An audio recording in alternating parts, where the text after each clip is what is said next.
ഇങ്ങനെയൊക്കെ അൺമാരീഡ് ആയിട്ട് നടന്നാൽ മതിയോ കൂട്ടുകാരാ? ഒരു കല്യാണമൊക്കെ കഴിക്കണ്ടേ? അതെ, അതിനെക്കുറിച്ച് തന്നെയാണ് ഞാനും ആലോചിക്കുന്നത്. ഈ അൺമാരീഡിൽ നിന്നും മാരീഡിലേക്ക് മാറാൻ ഒരൊറ്റ യെസ് മതി. ആരുടെ? പെണ്ണിന്റെ അച്ഛൻ്റെയോ? അല്ല, പെൺകുട്ടിയുടെ. അതേത് പെണ്ണ്? ആ പെൺകുട്ടി ഇപ്പൊ എന്റെ തൊട്ടു മുമ്പിലിരുന്ന് എനിക്ക് CV റെഡിയാക്കി തന്നോണ്ടിരിക്കുക. ഓ ഐ സി.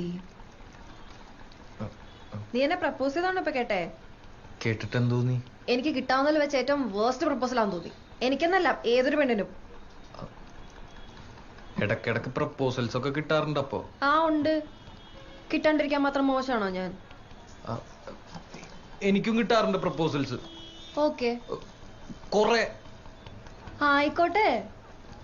ഇതെന്താണിത്? എന്തു പറഞ്ഞാലും ഒരു കുലുക്കോ ഇല്ലാത്ത സ്ത്രീയോ? സ്ത്രീയോ? പിന്നല്ലാണ്ട് പുരുഷനാ? സച്ചിനെ കോമഡി ടൈം ഒക്കെ കഴിഞ്ഞു. നീയേ ഫ്രണ്ട് അടുത്ത് പോവാൻ നോക്കി. കോമഡിയാ? നിനക്ക് ഞാൻ ഈ പറയുന്നൊക്കെ കോമഡി ആയിട്ടാണോ തോന്നുന്നത്? സീരിയസ് ആയിരുന്നോ? അങ്ങനെയാണ് അതിനെ പറ്റിയ മറുപടി ഉണ്ട് എന്റെ കയ്യില്. നടക്കില്ല സച്ചിനെ. എനിക്ക് ഫോൺ തരണം. എന്നെ ജോലിക്ക് വേണ്ടി റെഫർ ചെയ്യണം. നിന്റെ ഫ്ലാറ്റിലേക്ക് ക്ഷണിക്കണം. ഇപ്പതേ